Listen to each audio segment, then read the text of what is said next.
puso Cristo, me acordé de algo. Miren, otra noticia triste, no sé qué, sí, triste, es, abonando lo que dice Aldo, tenemos que mantener ese contexto de buena fe en sus operaciones. Respáldense y ya no es como antes, ya no es nomás la buena fe. Hay que tener la buena fe bien escrita, no como antes que decían, es que yo confío o creo que todo está bien. No, hay que tener siempre el concepto de buena fe, que bueno que lo comenta. Y también un tema importante, el efectivo. Ya viene algo más drástico que lo que venía antes. Ahora lo más drástico es, van a eliminar billetes de 1000, de 500, y eso ya es muy próximo. Creo que, no sé, en fechas muy próximas. Entonces, ¿qué va a pasar? Que cada vez hay que acostumbrarnos ya a que subirnos los portales, hay que generar nuestra estructura y acostumbrarnos a ya manejar todo a través de forma electrónica, ¿no? Ahora, en el testamento, antes de entrar al testamento, es bien importante que entendamos lo que son la sucesión, que es una sucesión. Las personas, si se acuerdan, en algún momento platicamos de los atributos de la personalidad. Una persona tiene derecho a su nombre, tiene derecho a su domicilio, capacidad, etc. Y además, en el tema de patrimonio.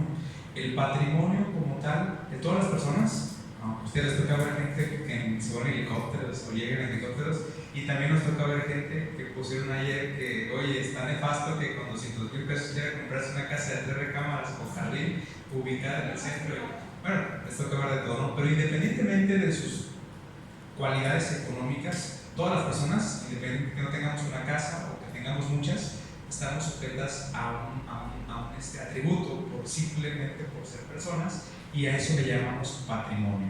Ese patrimonio es un conjunto de bienes, derechos, obligaciones que todas las personas que ya existimos, que fuimos concebidos, tenemos frente a nuestro al Estado de Derecho, y que son sujetas o susceptibles de cuantificarse en dinero.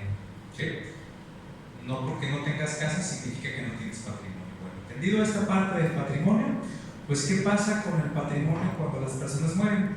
Todos vivimos y todos vamos a morir. Cuando una persona muere, pues es muy evidente, ahora el dicho es que no te vas a llevar nada, es cierto. Pero el problema no es que no te vas a llevar nada, sino que vas a dejar tu cuerpo, y además de tu cuerpo, el tema del patrimonio. Ese no se puede ir contigo.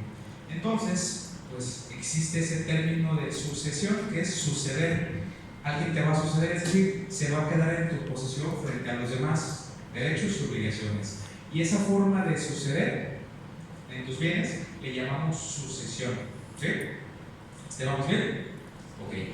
La forma de sucesión en México es, y digo en México porque en otros países es muy distinta, muy variada, y voy a procurar con esto no darle las pláticas o no darle los comentarios que ustedes pudieran bajar de internet, o que pudieran bajar de una biblioteca, o que precisamente por un testamento tendrían que ir a que alguien les diga la asesoría personal. Lo que voy a buscar con esto, y que ojalá lo propiciemos en esos 45 minutos, es generar una especie de posibilidades, como dicen, que de repente empiezo a flotar, porque los abogados a veces complicamos las cosas, pero no es que las compliquemos, sino que tenemos que darles opciones, y de esas opciones ustedes, como buenos asesores, van a darle esas opiniones sabias, opiniones profesionales a sus clientes. Por eso quise arrancar desde aquí, ¿sí? Y la plática va enfocada a eso, a darles esas posibilidades que existen en el derecho mexicano, que la mayoría trabajamos con mexicanos, en relación a la forma de suceder. Entonces, la forma de suceder los bienes naturalmente va a ser, en México, sucesión testamentaria, sucesión intestamentaria, y aquí en Jalisco y algunos estados de la República, como saben, nuestro estado es, se han dado cuenta, ¿verdad? Como distinto al resto, con historia, ¿no? Somos como contrarios al federalismo, somos más bien como centralistas, y lo vemos en algunas legislaciones como esta. En Jalisco existe la designación de beneficiarios. En otros estados de la República nos critican y nos dicen que esto es como un aborto a la sucesión. ¿Y cómo es posible que exista tanto estudio y tantos capítulos en materia de sucesiones para que alguien le diera el traste y pusiera en una clausulita y en un pequeño, dicen, en un cuasi contrato, en una cosa como un tipo de aborto para las sucesiones? Porque los que pueden ser, por los que tienen la dicha de haber se metido a estudiar derecho, o el gusto por esto, se van a dar cuenta que hay que estudiar mucho hay un capítulo de sucesiones en general, la legítima, la testamentaria, qué pasa con los alimentos, qué pasa con los acreedores, qué pasa con la capacidad, la incapacidad, si es revocable, si no es revocable, etcétera, etcétera, porque es uno de los actos más solemnes. Y el legislador en Jalisco dijo, no hombre, en la compraventa, mételo. Oye, pero el testamento tiene que tener una hora de inicio, una hora de final, el notario debe analizar esto, es revocable, personalísimo, bla, bla, bla. Y de repente, ¡pum!, meten un artículo en 2665 bis y dice, ¡pum!, en el capítulo de sucesiones meten la designación de beneficiarios y modifica la ley del notario y dice, es obligación del notario que le informe que puede tener derecho a designar o no beneficiarios. Y los acreedores, y los alimentos, y qué tal si hay un testamento que dice lo contrario. Es un desgarrete. Pero bueno, aquí en Jalisco, como dirá el Papa, sucesión intestamentaria y prevé, aunque tienen toda la razón los estudiosos, una especie, como decía el maestro, de aborto a las sucesiones, que le llamamos de forma errónea porque no hay un tema doctrinal, jurídico y de respaldo para poder llamar sucesión simplificada, pero así lo llamamos y así lo vemos en la práctica, ¿sí? Entonces, sucesión legítima, si me ayudas a cambiar la discusión, sucesión legítima o intestamentaria, como verán, siempre es sinónimo de esa fotografía que puse ahí.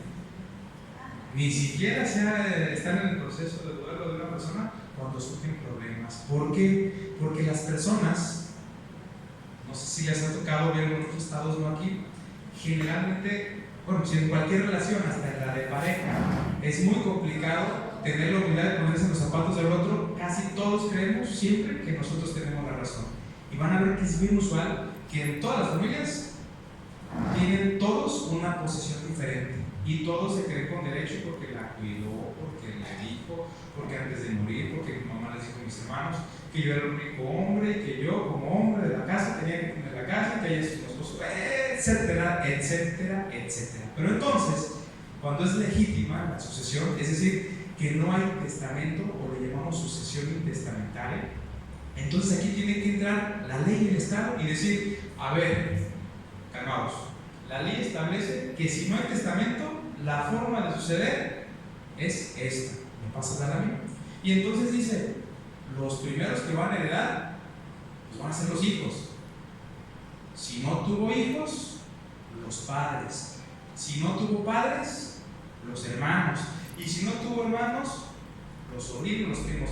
Más simple que esto, parientes más cercanos van a excluir a los parientes más lejanos, ¿sí? Y entonces se tiene que guardar ese orden y en función a él. Y la pareja. Ahí, no, la verdad es que no existen parejas. Yo siempre digo que las mujeres nos tienen más dominados y no es parejo. A nosotros nos cargan más parejas. Así que pareja, no digan pareja. No, en serio, el cónyuge. Aquí hay algo bien particular. El cónyuge, según nuestro estado, va a heredar una porción igual a la de los hijos si es que no conserva bienes con esa. Es decir, somos 5 hijos o 10 hijos. Bueno, ya no hay eso, pero todavía no. 3 hijos. Entonces el esposo muere y deja 3 hijos. La esposa se queda con no se queda con nada porque lo que tenían era de la suegra. Muere y entonces a la esposa, si no tiene nada de su patrimonio que se iguale a la porción de cada hijo, le corresponde una parte igual a la que le correspondería a cada hijo. Si ella tiene una porción igual o superior, no le toca nada, ¿sí? Y esto es un tema hasta cultural. Si se fijan en México, el tema no, en cualquier caso. Así es, en cualquier caso, ¿sí? En México, nuestra idiosincrasia, nuestra cultura, buena o mala, que es la que tenemos, como la que yo tengo en mi casa, la que cada quien tuvo, buena o mala ya la tenemos. Y es el núcleo familiar. Los hijos son más importantes que el cónyuge. Si se fijan en la idiosincrasia o la cultura del derecho anglosajón, los gringos, Estados Unidos, es distinta. Allá la mentalidad es como de los vikingos, de fuerte, vámonos, entre menos estés pegado a las faldas de tu mamá o a las nahuas que decían, ¿no? Por eso es náhuatl, ¿no? Como nos han dicho, Bueno, entre menos pegado estés, eres una persona con más capacidad. Vean el tema de que los hijos salen antes y todo está hecho más bien para el cónyuge, pero son derechos distintos. ¿Okay? Entonces, la ley tiene que decidir y entonces se vuelve un problema. ¿Por qué?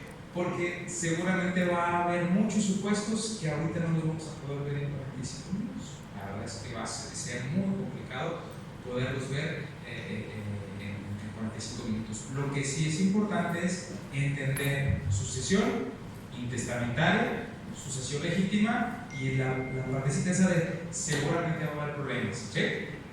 La otra opción que les dije era la siguiente lámina, sucesión testamentaria, es decir, una persona antes de morir dejó una carpetita como esa, bien organizada, para que al momento de fallecer dejó las instrucciones de la receta listas, para que la hija pudiera preparar esa receta y no vieran sus hijos desde donde quiera que estén y bajo las creencias que ustedes quieran, discutiéndose, matándose o acabando con una familia.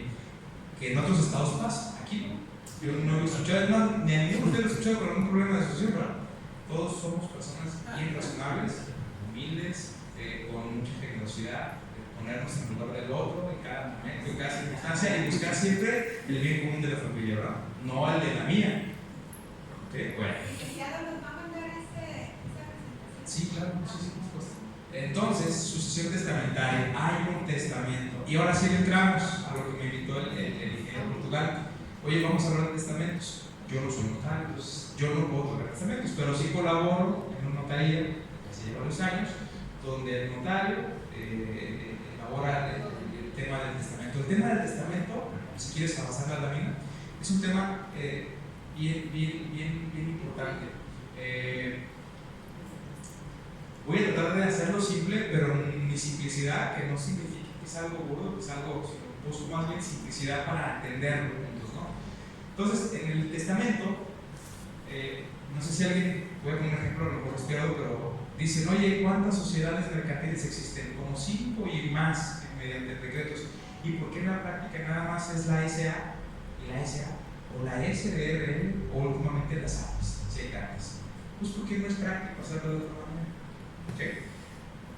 Al finalizar la práctica, quisiera que nos quedáramos con varios conceptos importantes donde se van a dar cuenta que sí es práctico el testamento, pero que también en vida hay otras opciones alternas también muy prácticas, pero por naturaleza, estructuralmente, sí, es como cuando te dicen, oye, si te vas a poner a dieta, ¿qué es lo mejor?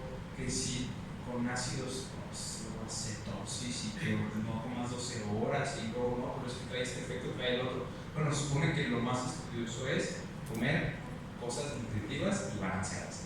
Bueno, pues no significa que el otro tipo de dieta no te pueda servir o que no pueda ser algo específico para tu caso, pero sin embargo, después de muchos estudios de mucha gente que ha sido muy estudiosa, concluyeron, y por eso nuestra legislación así lo ve, por eso en vez del testamento y por eso tanta publicidad del testamento, esta sería como la coyuntura, el tema toral, un testamento.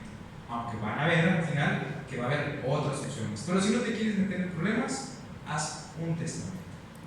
Y en la práctica, el testamento público abierto, ¿qué se hace? Oye, ¿hay varios testamentos? Sí, hay varios testamentos, pero suena como, hay una disposición en el Código Civil que dice que el testador puede disponer de su cuerpo. Bueno, obviamente, ¿verdad? Pero dice disponer de su cuerpo para cuando él fallece. En nuestro sistema jurídico se imagina qué pasaría con ese cuerpo si tenemos que esperar a que se llegue una sucesión testamentaria, se decrete que la va a hacer. Si el cuerpo seguramente ya no va a servir para nada. Así vamos a encontrar algún tipo de disposiciones que se van a dar cuenta que en la práctica no son eso, no son prácticas. ¿Sí? Pero están ahí por alguna razón. Bueno, tipos de testamento, a eso quiero llegar. Van a ver en el Código Civil que hay varios.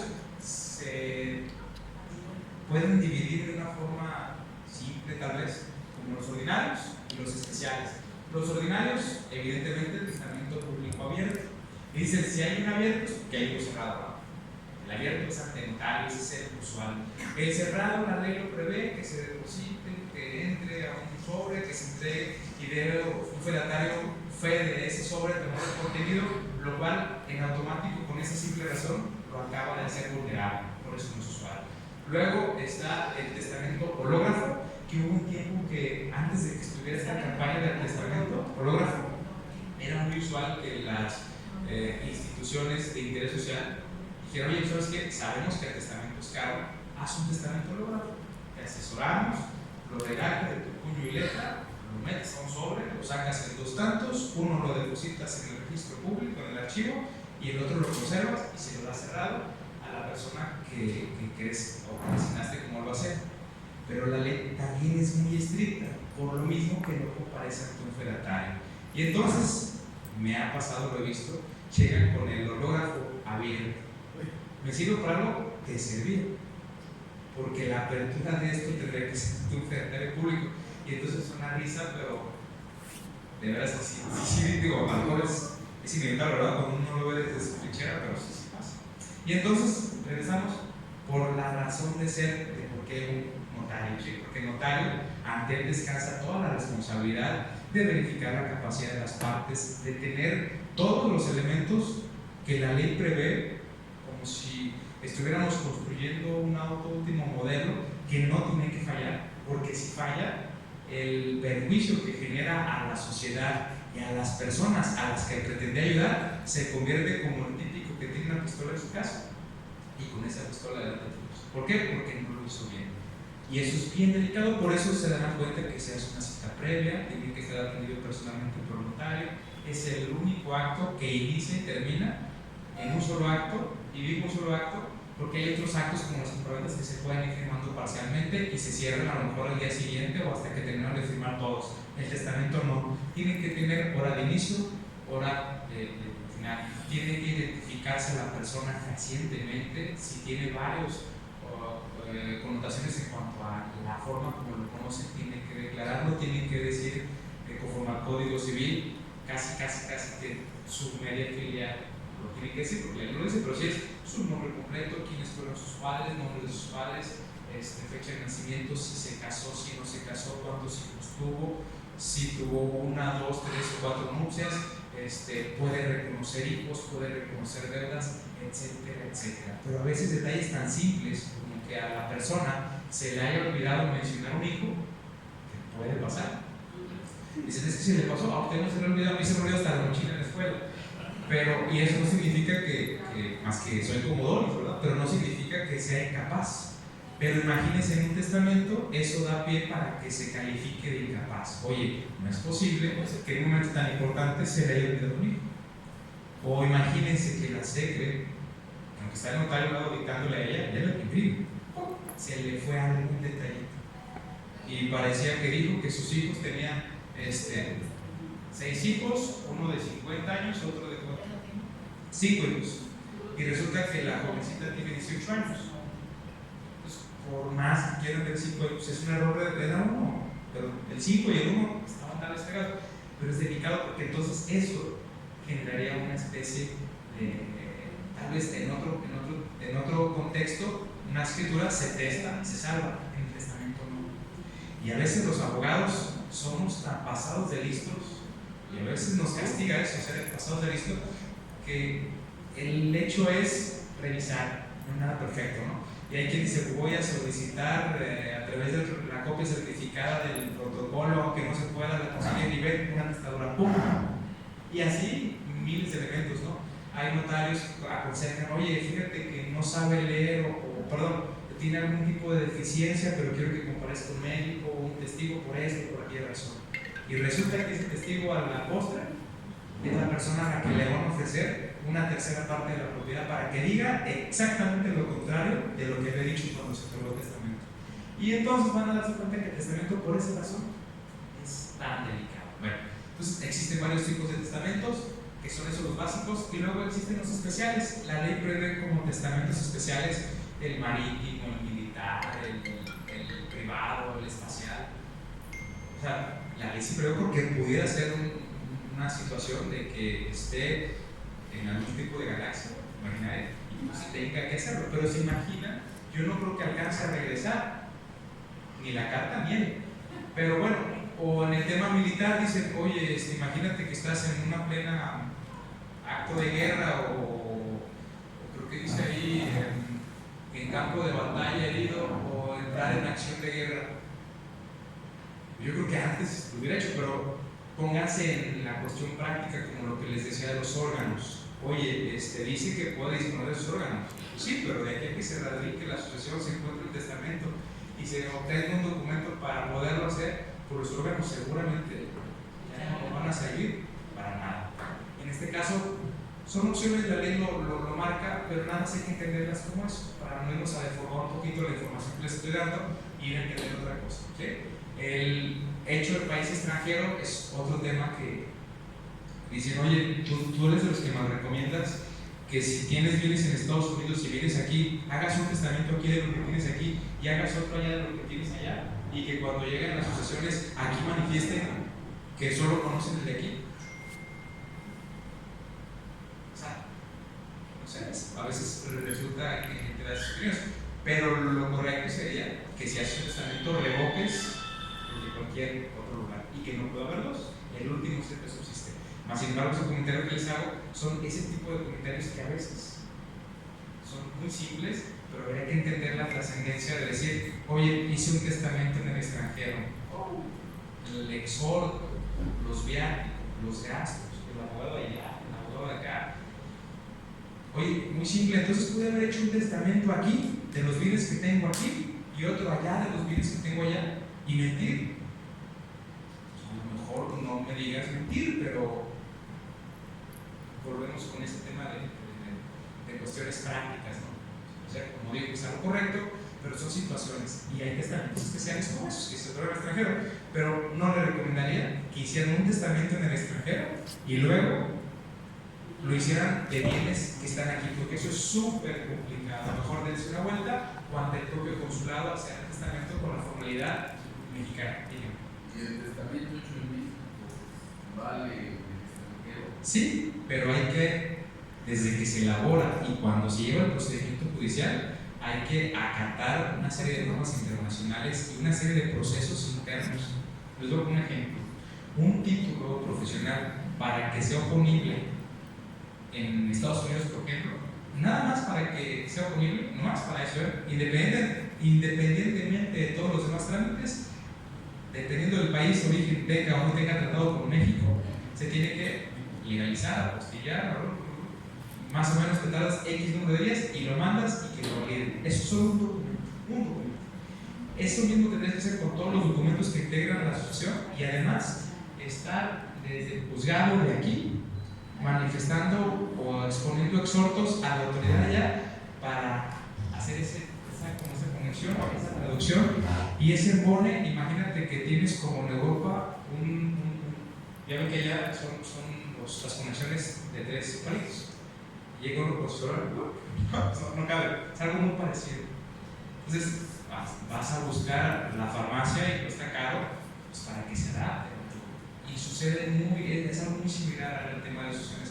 A veces por eso se me recomienda esto que digo, de lo de allá, haz un testamento bajo la legislación de allá, de lo que tienes allá, de lo que tienes acá, hazlo igual. Además, acuérdense que cuando se inicia el juicio sucesorio, donde se va a conocer del asunto es donde haya sido el último domicilio. Y entonces me dice alguien más, entonces tendría que tener su identificación de aquí con domicilio de aquí y una identificación de allá con domicilio de allá. O sea, volver a mentir, diciendo, me quiere hacer sentir mal a mí, no, pues mejor pues hágalo como es, no se haga uno, pero los comentarios dejo al aire, ¿no? La razón de ser. ¿Sí? Ahora, sí. Si yo hago un testamento aquí y un testamento allá, pero lo hago en el consulado mexicano, ¿vale para Estados Unidos? Acuérdense que el consulado mexicano es una extensión de México. Es como si hubiera sacado unos cablecitos y se lo hubiera llevado por allá. Es territorio mexicano, es México. A ver, entonces tengo que hacer uno en Estados Unidos. Fíjense, cuando me hacen esa pregunta me hace sentir como cómplice, ¿vale? Podría ser, es una opción, pero yo no creo que sea lo correcto, porque estaríamos mintiendo, ¿verdad? A lo mejor pudiera resolver su problema que tenga un testamento conforme a la legislación de ella y lo hace y lo ejecuta a sus herederos y les explica que nada tiene que ver una cosa aquí o que no se manifieste lo de aquí o lo de allá, pero técnicamente no sea lo correcto porque tendría 2 disposiciones testamentarias. Y cuando se radica el juicio, se tiene que correr a decir que no hay otra disposición. Y no aprovechar el hecho de que los registros de los testamentos son nada más a nivel federal y no hay a nivel internacional una variación.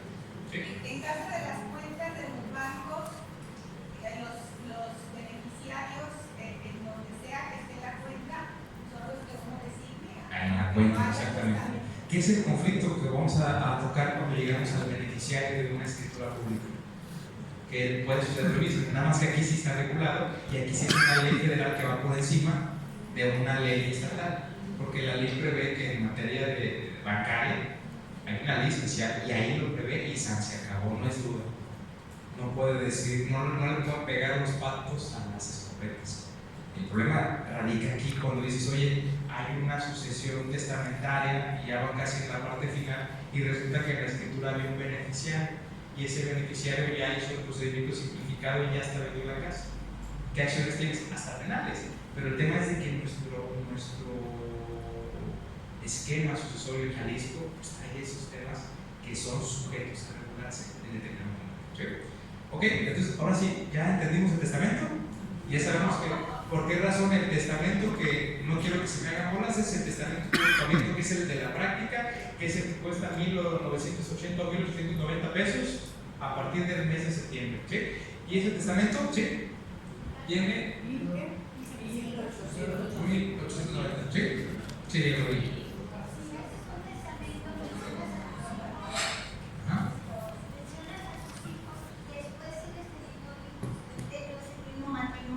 Hay que volverlo a hacer. Hay que volverlo a hacer. Así es, hay que volverlo a hacer. Sí. No, hay que volverlo a hacer. Hay que volverlo a hacer. Sí, es correcto. No se puede decir que es un conflicto. Yo ya tengo otra pregunta. ¿Dejo a los hijos que lleguen a tener? No. Los abogados aquí están. ¿Sí? Debe ser una persona así. ¿Sale? Dígame. ¿Es cierto eso? En una escritura no necesitas un testamento, pones que mañana estableciendo. Ese es correcto, esa es la sección de beneficiario. Lo que les comentaba es que le da el traste esto al esquema sucesorio contenido en nuestro Código Civil, porque lo único que se hizo fue, se agregó un artículo 2635 bis y dice, puede hacerse de licencia beneficiaria en el momento de escriturar, con todas las características. Y no dijo nada de todos los otros capítulos que existen para todos los supuestos de que sea incapaz, de que existan alimentos, que existan acreedores, una serie de situaciones que se van a dar a futuro. Ahorita no lo estamos viendo porque esto es reciente, pero van a ver que a la postre en 10, 15 años van a empezar a ver ese tipo de conflictos que tienen que ser regulados. Entonces, esto es mi tesis de ese tema. A la idea de lograr, pues, como se ha terminado, pero es parte de. Entonces, el testamento público abierto, ¿sí? Ya llegamos a él. Que fue por lo que invitaron. El testamento público abierto, se te otorgamos que el mes del testamento 1980, ese testamento tiene que ser personalísimo, tiene que ser por naturaleza revocable, y eso lo hace exageradamente vulnerable, porque tiene que ser como la ley dice. Si no es como la ley dice, se puede revocar. Es libre, no puede ir los dos cónyuges a hacer el mismo testamento al mismo tiempo, libre de coacción y de cualquier vicio de consentimiento, con las formalidades expresas de tener que ser en un acto ininterrumpido, personalmente, como cualquier otro servicio notarial, atendido por notario, quien redactará la voluntad de ese testador. Y en ese testamento, me da la siguiente, debe de contenerse cuando. ¿Sí? 4 indicaciones que son muy simples, pero que hay que tenerlas siempre en cuenta cuando vas a hacer tu testamento. La principal, la forma en la que vas a querer que tus bienes se transmitan a tus difuntos. Y esa forma es a título universal o a título particular. ¿Qué quiere decir? Tú puedes, o a título de las dos, tú puedes decir que la universalidad de todo tu patrimonio, todo tu patrimonio, todo, va a ser a tu esposa o a tus hijos en tales o cuales porcentajes, como tú quieras. Y si hablas de la universalidad, es porque dices designo únicos y universales herederos a fulanito, a menganito y a perenganito. Oye, entonces, ¿cuál es la otra manera? La otra manera es legados. Dices, le lego a título particular esta finca a fulanito, esta otra finca a mi hijo, esta otra finca a a mi señora esta otra finca, a mi señora, señor, no, o sea, a otra vez a mi señora, o puede ser lo que tú quieras. Y pueden confluir las dos cosas, es decir, puedes decir, lego todo esto y de todo lo que no está en el legado, designo como únicas o únicos y universales herederos a todos ellos. Lo recomendable es, si sí tienes ese tema de varios bienes, las copropiedades, como ustedes ya se habrán dado cuenta porque se dedican a esto de los abarrotes igual que yo, son problemáticas. Si tienes varias fincas y ya sabes que una es para Juan, otra para Pedro, no le juegues a mí, esta para fulanito, esta para menganito, esta para... Y de todo lo demás, que no lo contemple porque todavía no tengo, o lo llegue a tener en el momento de morir, dejo ahora sí únicos y universales a los mismos, tal vez, pero ya dejaste más caro para la familia. Si una persona tiene 10 propiedades, Ajá. 4 Ajá. y les deja así en general que lo repartan bien. Ajá. En el momento en que se los adjudican, es posible que los herederos decidan qué propiedad a qué personas. Ahí el procedimiento judicial es otro rollo. Ya siendo ellos titulares de sus derechos, como cualquier otro derecho, tienen libertad de hacer lo que les plazca. El problema son los efectos fiscales, que es donde tienen que tener mucho cuidado,